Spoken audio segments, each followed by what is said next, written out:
takže je otvorený. To je všetko.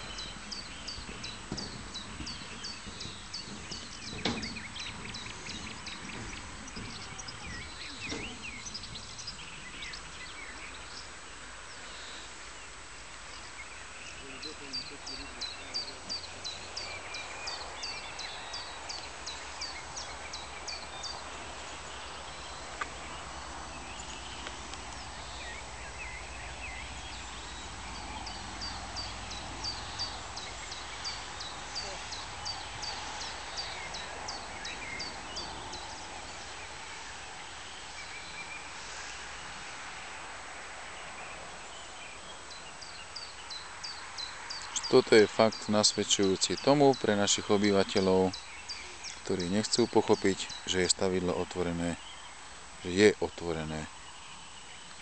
Nech sa páči.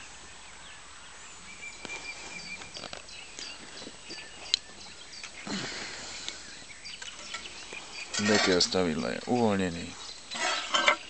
Stavidlo je otvorené a všetká voda preteká na zadnú stranu.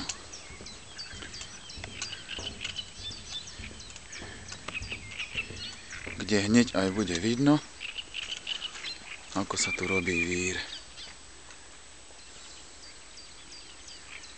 Takže takto sa to točí.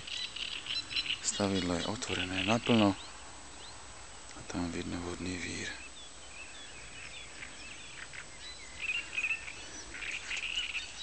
A to máme čo? To je karas. No. Takže asi tak.